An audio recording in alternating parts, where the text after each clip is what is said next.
दोस्तों, बीते 2 सालों में पूरी दुनिया में रशिया और यूक्रेन की वॉर की वजह से क्रूड ऑयल और उससे जुड़ी हुई कंपनियां और देश अलग अलग तरीके के नए नए रिएक्शंस समय समय पर देते रहते हैं। और उन्हीं से इस बार कुछ ऐसी बातें सामने आ रही हैं जिसमें यह कहा जा रहा है कि दुनिया की कुछ लीडिंग ऑयल कंपनियां इसी संकट में इतना ज्यादा मालामाल हो रही हैं कि उनके प्रॉफिट्स का एनालिसिस करने पर यह पता चलता है कि उन्होंने पिछले साल के मुकाबले 2 गुनी कमाई की है। यहाँ तक कि ये कंपनियां इतने रिकॉर्ड तोड़ते जा रही हैं कि इसे बीते 100 सालों में सबसे ज्यादा ग्रोथ बताया जा रहा है। तो आखिर क्या कारण है इन कंपनियों के इतने तगड़े ग्रोथ का? क्योंकि अगर दूसरी तरफ देखें तो आम लोगों के लिए वही पेट्रोल और बिजली का बिल इतना महंगा होता जा रहा है कि लोग उसे भर भी नहीं पा रहे हैं। लेकिन इन कंपनियों को उससे कोई फर्क नहीं पड़ रहा है और न ही सरकार की तरफ से कुछ ऐसी कार्रवाई की जा रही है कि इन पर टैक्स बढ़ाकर इनके प्रॉफिट का कुछ हिस्सा आम लोगों के लिए इस्तेमाल किया जाए। और ये कब तक चलेगा, इस वीडियो में हम आपको यही बताने वाले हैं। दुनिया की अगर लीडिंग ऑयल कंपनियों के बारे में आपको बताएं तो उसमें Equinor, BP, Total Energy, Chevron, Shell जैसी कंपनियां आती हैं। लेकिन जिस तरीके से कच्चे तेल के दाम आसमान छू रहे हैं उससे एक बात तो समझ में आती है कि रशिया यूक्रेन वॉर से पूरी दुनिया में आज तेल की सप्लाई कम हुई है, डिमांड बढ़ा है, जिससे जो ऑयल सेलर है वह ज्यादा चार्ज कर रहे हैं और कीमतें ऊपर जा रही हैं। आपको बताएं कि यूक्रेन वॉर से पहले पूरी दुनिया में रशिया सबसे बड़ा क्रूड ऑयल का एक्सपोर्टर था। इसके साथ ही पूरी दुनिया में नेचुरल गैस की भी सबसे बड़ी लेवल पर सप्लाई करता था। इसलिए कहा जाता है कि दुनिया भर के लोग जो तेल और गैस का इस्तेमाल अपने घरों और गाड़ियों में एनर्जी के रूप में करते हैं, उनकी कमाई का एक बड़ा हिस्सा रशियन गवर्नमेंट को जाता था। अगर आपको इस बात पर भरोसा नहीं हो रहा है तो हम बता दें कि 2021 तक, जब तक जंग की शुरुआत नहीं हुई थी, तब तक रशियन गवर्नमेंट का 45% बजट इसी एक्सपोर्ट से आता था। लेकिन हमले के बाद वेस्टर्न कंट्रीज ने, जिसमें यूरोपियन यूनियन और यूनाइटेड किंगडम भी शामिल था, उसने रशिया से ऑयल और नेचुरल गैस के रूप में एनर्जी का इंपोर्ट बंद कर दिया। उनकी इस बंदी के पीछे कारण यह था कि अगर रशिया के 45% बजट को रोक दिया जाएगा तो उनकी मिलिट्री फंडिंग रुक जाएगी और इस तरह से रशिया इस जंग में खुद को पीछे खींच लेगा। लेकिन ऐसा कुछ देखने को नहीं मिला और यह जंग अभी तक पिछले 1 साल से चल रही है। अब जिन देशों ने रशिया से एनर्जी इंपोर्ट करने पर बैन लगा दिया है, उन्हें काफी महंगे दामों पर कहीं और से वही क्रूड ऑयल और गैस खरीदनी पड़ रही है जो कभी रशिया से कम दामों पर खरीदा करते थे। इसलिए इन बड़ी बड़ी कंपनियों के पास भारी डिमांड आ गई, जिसे सप्लाई करने के साथ ही साथ ये अच्छा खासा प्रॉफिट बना रहे हैं। लेकिन सिर्फ और सिर्फ रशिया और यूक्रेन की जंग को दोष देना ठीक नहीं होगा, क्योंकि उससे पहले भी कोविड-19 की वजह से तेल की कीमतों में बढ़ोतरी देखी गई थी। क्योंकि लॉकडाउन खत्म होने के तुरंत बाद पूरी दुनिया में क्रूड ऑयल की डिमांड अचानक से बढ़ गई थी, जिस कारण से वो महंगा होता चला गया। लेकिन अगर बात रशियन इन्वेजन से एक दिन बाद की करें तो यूक्रेन पर हमला करते हैं तेल की कीमतें $100 प्रति बैरल से ऊपर चली गई थी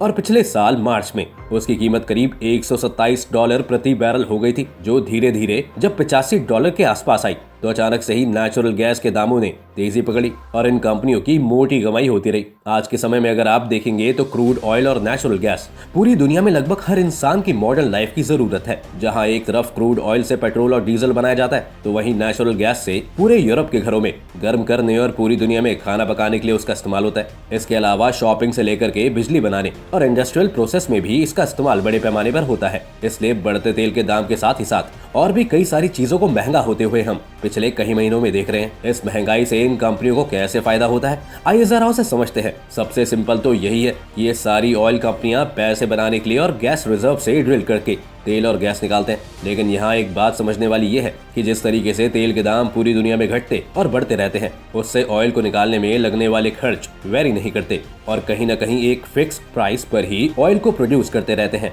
अगर बहुत ही आसान भाषा में समझे तो इन कंपनियों के लिए ऑयल को प्रोड्यूस करने की लागत हमेशा एक जैसी रहती है। लेकिन जैसे ही तेल के दाम किसी कारण से दुनिया भर में बढ़ने लगते हैं, वो बढ़े हुए दाम सीधे इन कंपनियों के प्रॉफिट अकाउंट में जाते हैं। इसलिए रशिया और यूक्रेन की जंग के बाद जैसे ही तेल के दामों में आग लगी, इन कंपनियों ने जमकर मुनाफा कमाया। अब यह मुनाफा कितना पड़ा था उसे समझने के लिए एग्जाम्पल के लिए 2 कंपनियों के सालाना कमाई का आंकड़ा आपके सामने रखते हैं। तो आपको बता दें कि यूरोप में क्रूड ऑयल की सप्लाई करने वाली 2 सबसे बड़ी कंपनियों में BP और शेल आती हैं। सबसे पहले बात अगर BP की करें तो उसने 2022 में रिकॉर्ड एनुअल प्रॉफिट बनाते हुए $27.7 बिलियन की कमाई की है और ऐसा कहा जा रहा है कि यह प्रॉफिट पिछले साल की कमाई का 2 गुना है। अब बात करें शेल की तो शेल ने 2022 में करीब $39.9 बिलियन की कमाई की थी, जो कि न सिर्फ पिछले साल की कमाई का 2 गुना था, बल्कि इतना ज्यादा प्रॉफिट पिछले 115 साल में शेल को नहीं हुआ था। लेकिन समझने वाली बात यह है कि इन दोनों कंपनियों ने जितनी कमाई की है वह सीधा इन कंपनियों को ही नहीं मिला है, बल्कि उन सारे शेयर होल्डर को भी मिला है जो ग्लोबली इस कंपनी के शेयर को होल्ड करते हैं।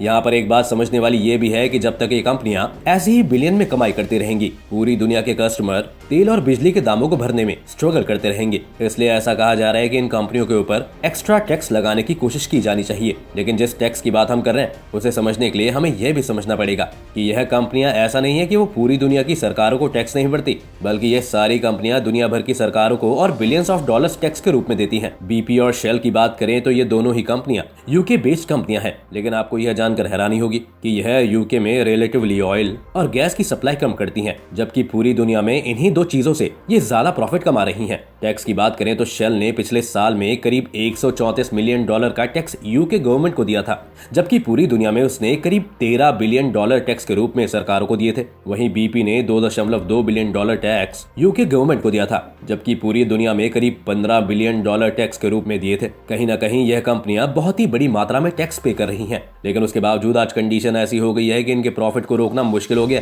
उसके अगर दूसरे सबसे नीचे कारण की बात करें तो ऐसा नहीं है कि यह कंपनियां डिमांड के हिसाब से ही ड्रिलिंग करके तेल निकालती हैं, बल्कि यह लगातार तेल और गैस का प्रोडक्शन करती रहती हैं। जैसे इनके पास बहुत बड़ी मात्रा में क्रूड ऑयल और नेचुरल गैस का स्टोरेज होता है। अब ज्यादातर केस में पेट्रोल और डीजल के दाम पूरी दुनिया में जैसे ही बढ़ते हैं, वह उसी दाम पर ड्रिलिंग करके तेल निकालने की जगह कम दामों पर निकाल कर और स्टोर किए हुए ऑयल को मार्केट में महंगे दामों पर बेचती हैं। और यही हाल भारत की भी ऑयल कंपनियों का है। ये कंपनियां भी यहाँ पर मुनाफा कमा रही हैं। खैर, भारत में रूस यूक्रेन जंग के दौरान जब पूरी दुनिया ने रूस से तेल लेने से मनाही कर दी थी, तब भी भारत रशिया से बड़ी मात्रा में तेल खरीद रहा था। और अब ये तेल पूरी दुनिया की कीमतों से इतना सस्ता था कि उसे बाहर के देशों में जब भारत की कंपनियां एक्सपोर्ट कर रही थी तो उससे भी उन्हें तगड़ा मुनाफा हो रहा था। और कहीं ना कहीं पिछले साल इन ऑयल कंपनियों के लिए गोल्डन ईयर भी साबित हुआ। उनके लिए भले ही गोल्डन यह साबित हुआ हो, लेकिन आम जनता के लिए 2022 पूरी दुनिया में महंगाई के एक ऐसे दौर के साथ गुजरी है जिसका हर्जाना इस साल भी चुकाने के लिए पूरी दुनिया तैयार ही है।